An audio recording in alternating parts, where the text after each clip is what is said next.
رسوله الكريم أما بعد فقد قال الله تبارك وتعالى في القرآن المجيد والفرقان الحميد أعوذ بالله من الشيطان الرجيم بسم الله الرحمن الرحيم ذلك الكتاب لا ريب فيه هدى للمتقين وقال النبي صلى الله عليه وسلم خيركم من تعلم القرآن وعلمه وقال عليه الصلاة والسلام الہی یہاں پہ اسلام کے سامان پیدا کر الہی یہاں پہ اسلام کے سامان پیدا کر دلوں میں مومنوں کی الفت قرآن پیدا کر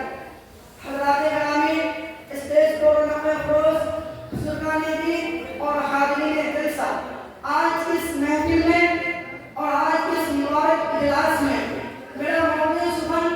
دنیا کی جو سب سے پاکیزہ مقدس کتاب ہے وہ قرآن پاک ہے ہمیں چڑھتے سورج کی طرف یقین ہے کہ اس کا ایک ایک حرف سچا ثابت ہے وہ قرآن پاک جس کی زبان مقدس بیان مقدس جو فصاحت و بلاغت کا ڈھانڈی مارتا سمندر ہے جس کے متعلق ارشاد ربانی ہے قرآن وہ کتاب ہے جس کی سچائی میں کوئی شک و شبہ نہیں ہے اور جس کے بارے میں پیارے نبی آقا صلی اللہ علیہ وسلم ارشاد فرماتے ہیں کہ تم میں سب سے بہتر وہ شخص ہے جو قرآن کو سیکھے اور سکھائے دعا کیجیے کہ خداوند قدوس ہم سب کو قرآن پاک کی دولت سے مالا مال فرمائے آمین میرے نوجوان دوستوں قرآن پاک رب الجلال کی طرف سے عطا کردہ اور حسین تحفہ ہے کہ جس نے 23 برس کی قلیل مدت میں پورے عالم کا انقلاب برپا کر دیا کہ بڑے سے بڑے فصاحہ بلاغہ ادبا شعراء حیران و شدت رہ گئے جس کی آیتوں کو سن کر سمندر کی مچھلیاں بھی ڈھونڈ اٹھی میرے بھائیوں یہی وہ قرآن ہے جو نہیں کی دنیا تک کے انسانوں کے لیے سراپا ہدایت و رحمت ہے یہی وہ قرآن ہے جس نے رسول کی رسالت کو نجات بخشا یہی وہ قرآن ہے جس نے پسندہ قلوب کو تازگی بخشی یہی وہ قرآن ہے جس کی برکت سے جنات و شیاطین کا آسمانوں پر جانا بند ہوا یہی وہ قرآن ہے جس کی برکت سے عزت و رحمت سے شامیانے کر گئے یہی وہ قرآن ہے جس کی بدولت عمر فاروق رضی اللہ عنہ کو ایمان نصیب ہوا یہی وہ قرآن ہے جس کے حفاظت کا وعدہ خدا خالق و کائنات نے فرمایا یہی وہ قرآن ہے جس کی نظیر پیش کرنے سے ساری دنیا حاضر و واصل رہی افسوس کی بات ہے کہ آج اس دور میں حفظ کلام پاک کو فضول سمجھا جاتا ہے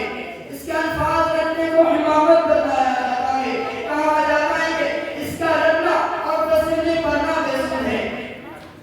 افسوس قرآن پاک کے بارے میں ہمارا خیال رکھتا ہے کہ جس قرآن پاک کے بارے میں شہنشاہ بطحہ جناب محمد رسول اللہ صلی اللہ علیہ وسلم ارشاد فرماتے ہیں اقرأ وارتقي ورتل كما كنت ترتل في الدنيا فإن منزلك